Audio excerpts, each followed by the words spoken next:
Assalamualaikum warahmatullahi wabarakatuh. Ketemu lagi dengan saya Pak Andi. Hari ini kita akan belajar tentang bentuk aljabar. Bentuk aljabar merupakan materi ajar matematika yang diajarkan di sekolah menengah pertama atau madrasah sanawiyah. Nah, untuk mempelajari bentuk aljabar ini kita ingat sedikit tentang sejarahnya. Kata aljabar adalah suatu istilah yang ditemukan di buku karangan Muhammad Ibnu Musa Al-Khawarizmi yang diterbitkan di Baghdad sekitar abad ke-7 Masehi atau di abad ke-2 Hijriah. Materi bentuk aljabar ini sangat penting dipelajari karena menjadi dasar untuk mempelajari matematika tingkat lanjut. Hampir semua bagian dari matematika menggunakan istilah aljabar. Nah, untuk memahaminya, sebagaimana yang kita ketahui bahwa matematika mempelajari pernyataan dan pernyataan tersebut merupakan teori-teori atau temuan-temuan dalam matematika yang bernilai benar saja atau bernilai salah saja dan bukan keduanya sekaligus. Jadi pernyataan itu adalah suatu kalimat dalam matematika yang bernilai benar saja atau salah saja dan bukan keduanya sekaligus.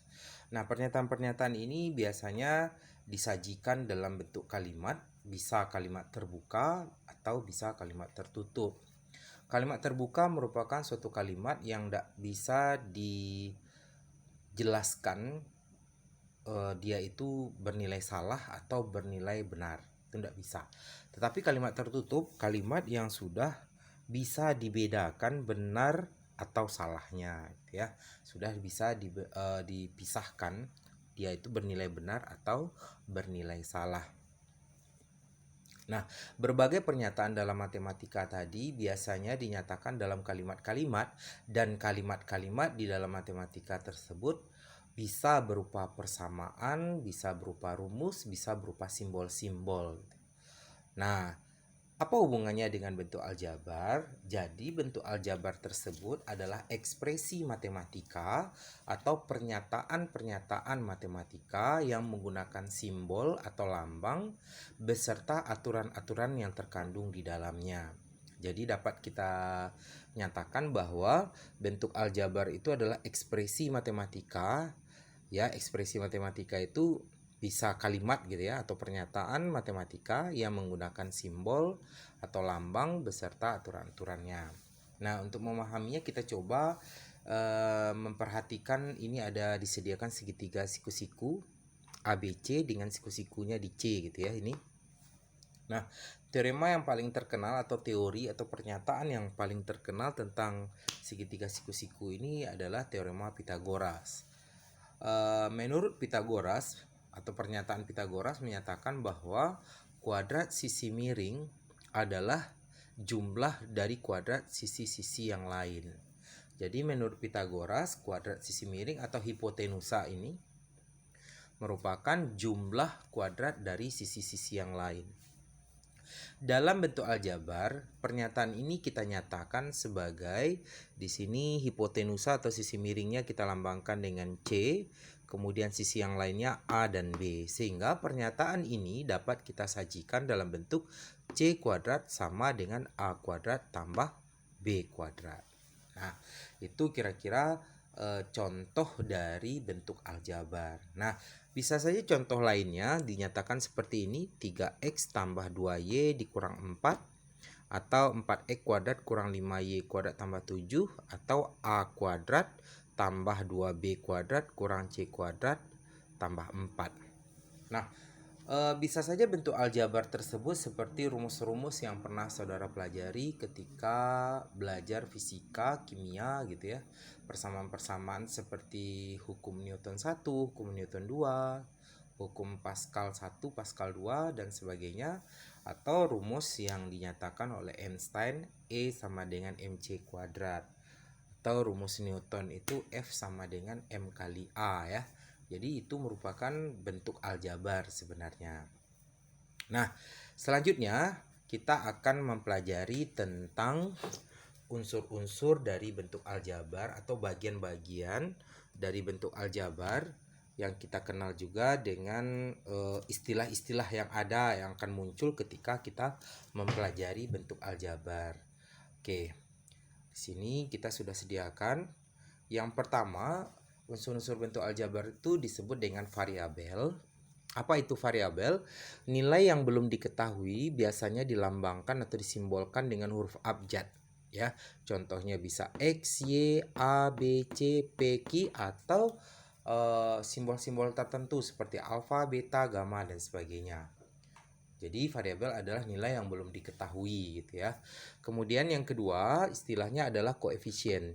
Apa itu koefisien? Yaitu bilangan atau angka yang mengikuti variabel, biasanya berada di depan variabel. Contoh, ini kita punya bentuk aljabarnya 3x tambah 4y. Jadi angka 3 ini, 3 dan 4 ini disebut koefisien.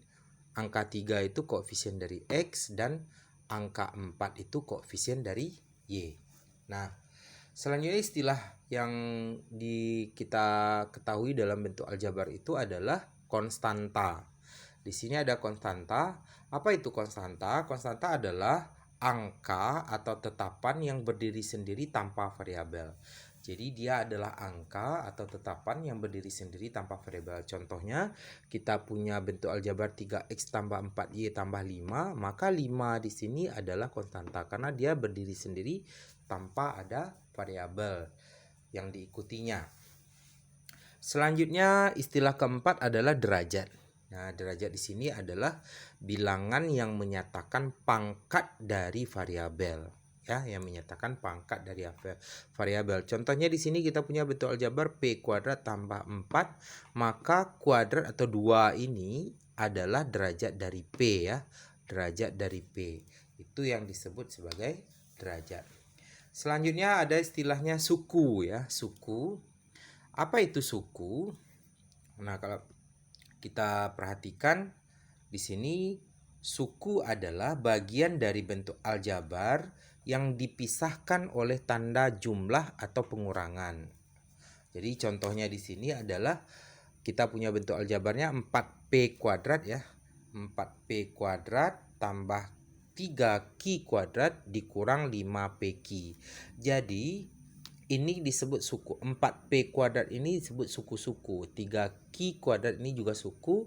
Negatif 5pq ini juga merupakan suku. Jadi itu yang kita sebut sebagai suku. Jadi dia dipisahkan oleh tanda ini, tanda penjumlahan atau tanda pengurang. Jadi ini disebut dengan satu suku gitu ya. Ini suku juga, ini suku juga.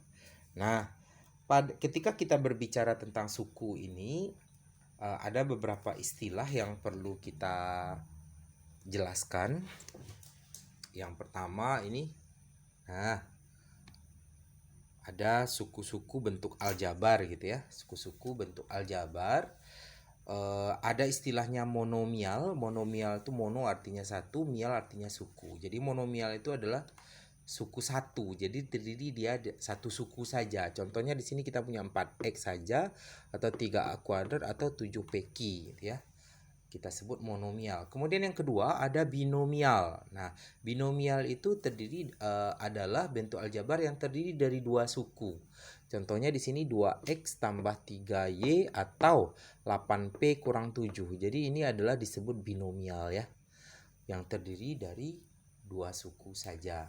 Kemudian ada lagi bentuk aljabar yang terdiri dari 3 suku, kita sebut dengan trinomial ya.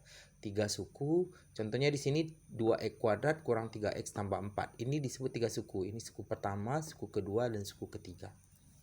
Nah, jika kita punya banyak suku, kita sebut sebagai polinomial atau suku banyak. Jadi contohnya di sini 4x pangkat 3 dikurang 2x kuadrat tambah 5x tambah 9 disebut sebagai polinomial atau suku banyak gitu ya.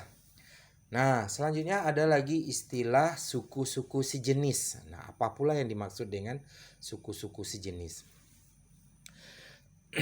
Suku-suku bentuk aljabar yang variabelnya sama dan derajat variabel tersebut juga sama disebut sebagai suku sejenis ya.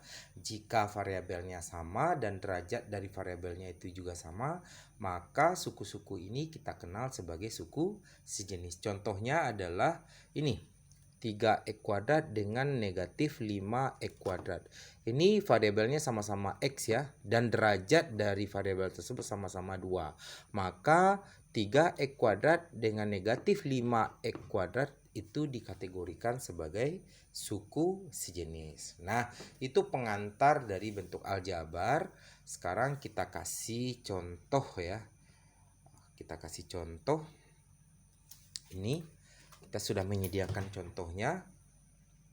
Oke. Tentukan unsur-unsur bentuk aljabar berikut. Kita punya soal A, B, dan C. Kita perhatikan yang pertama, X pangkat 3 kurang 7x kuadrat tambah 5x tambah 4. Nah, sekarang kita jawab dulu soal bagian A ini. Nah, kalau kita lihat variabelnya hanya satu ya. Jadi variabel dari yang A itu adalah X. Kemudian koefisien. Nah, sini karena dia terdiri dari 4 suku gitu ya. 4 suku kita lihat. Di sini 1 tidak terlihat. 1 itu adalah koefisien dari X pangkat 3. Kemudian ini min 7 koefisien dari X kuadrat, 5 koefisien dari X. Ya. Kemudian ada konstantanya di sini. Konstantanya 4. Kemudian ini kita kategorikan sebagai suku banyak berderajat 3. Jadi penamaan suku banyak itu jika variabelnya 1 saja, kemudian pangkat tertinggi atau derajat tertingginya itu yang sebagai namanya. Jadi ini kita sebut yang soal A ini adalah polinomial berderajat 3 gitu ya. Polinomial berderajat 3 dan polinomial ini terdiri dari 4 suku ya, terdiri dari 4 suku. Oke, sekarang untuk soal B dan C ini silahkan dicoba-coba. Nah, ini berapa?